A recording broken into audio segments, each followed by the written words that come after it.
Malcolm X, le pouvoir noir. Ce que nous voulons, vous et moi, c'est parler sans façon, dans une langue que tout le monde ici puisse comprendre sans peine. Nous admettons tous ce soir, tous les orateurs ont admis que l'Amérique doit affronter un problème très grave. Mais les nôtres doivent aussi affronter un problème très grave. Le problème de l'Amérique, c'est nous.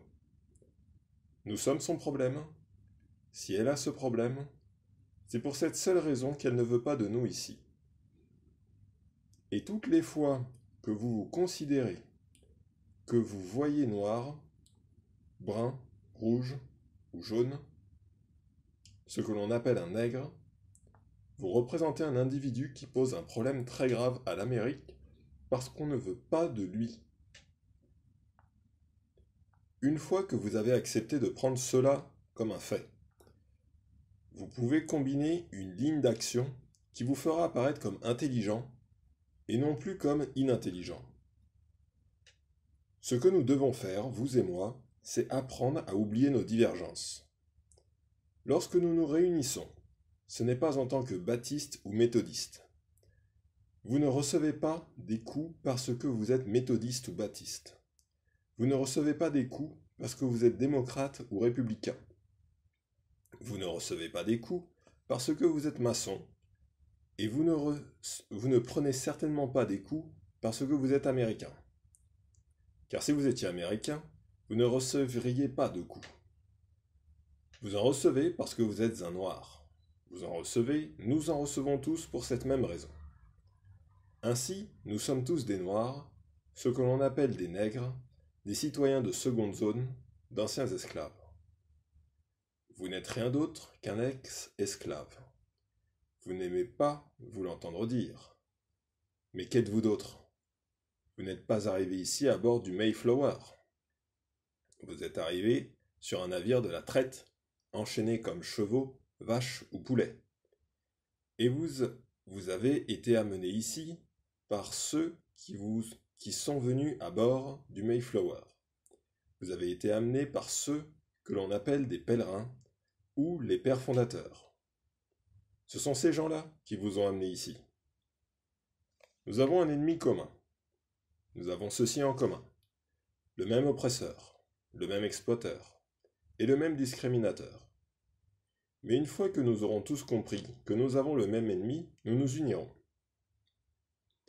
Sur la base de ce que nous avons de commun. Et ce que nous avons en commun avant tout, le reste, c'est cet ennemi, l'homme blanc. Il est notre ennemi à tous. Je sais qu'il en est parmi vous qui pensent que certains blancs ne sont pas vos ennemis, qui vivra verra. C'est à Bandung, en 1954, je crois, que les Noirs se sont rencontrés dans l'unité pour la première fois. Si vous étudiez ce qui s'est passé à la conférence de Bandung et les résultats de cette conférence, vous voyez que nous pouvons nous en inspirer, vous et moi, pour résoudre nos problèmes. À Bandung, se sont rencontrées toutes les nations noires d'Afrique et d'Asie. Les unes étaient bouddhistes, les autres musulmanes, d'autres chrétiennes ou confucianistes, certains athées. En dépit de leurs divergences religieuses, elles se sont rencontrées. Certains étaient communistes ou socialistes, et d'autres étaient capitalistes. En dépit de leurs divergences économiques et politiques, elles se sont rencontrées. Toutes étaient noires, brunes, rouges ou jaunes. La principale chose qui n'était pas admise à la conférence de Bandung, c'était l'homme blanc. Il n'avait pas le droit d'y participer. Une fois le blanc exclu, les participants se sont aperçus qu'ils pouvaient s'entendre. Une fois l'homme blanc tenu à l'écart, tous les autres se sont expliqués et se sont mis d'accord. C'est cela qu'il faut que nous comprenions, vous et moi. Et ces peuples qui se sont rencontrés n'avaient pas d'armes nucléaires. Ils n'avaient pas d'avions à réaction. Ils n'avaient pas tout cet armement lourd que possède le blanc. Mais ils avaient l'unité. Ils ont su imposer silence à leurs petites divergences, mesquines, pour s'entendre sur un point. Un Africain, venu du Kenya, était colonisé par l'anglais. Un autre venu du Congo était colonisé par le belge. Un autre venu de Guinée était colonisé par le français.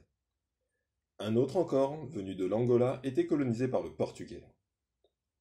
Lorsqu'ils sont venus à la conférence de Bandung, ils ont considéré le portugais et le français et l'anglais et les hollandais, et ils ont appris ou compris ce que ces gens avaient en commun.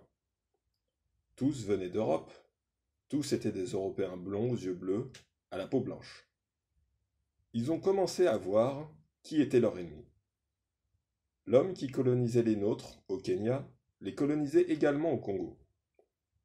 Le colonisateur du Congo était encore celui qui colonisait les nôtres en Afrique du Sud, et en Rhodésie du Sud, et en Birmanie, et en Inde, et en Afghanistan, et au Pakistan.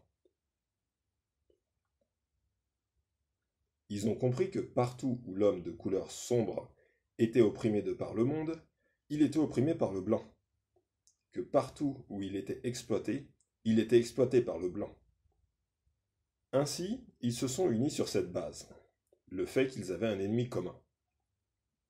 Et lorsque vous et moi, qui sommes ici, à Détroit, dans le Michigan, en Amérique, nous qui aujourd'hui sommes réveillés, lorsque nous regardons autour de nous, nous comprenons à notre tour qu'ici, en Amérique, nous avons tous le même ennemi, qu'il se trouve en Géorgie ou dans le Michigan, qu'il se trouve en Californie ou à New York. C'est le même homme, yeux bleus, cheveux blonds, peau claire, le même homme. Aussi devons-nous faire ce que nos frères ont fait.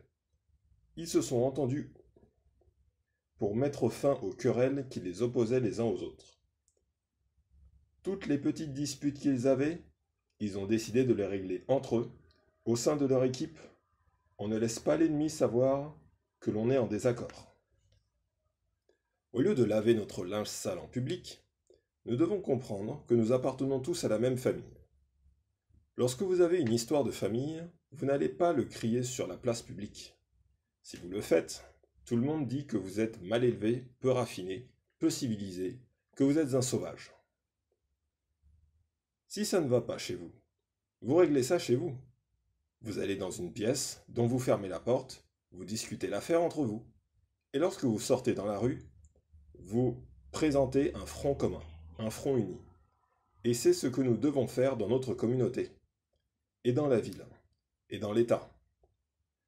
Il nous faut cesser de proclamer nos divergences devant l'homme blanc.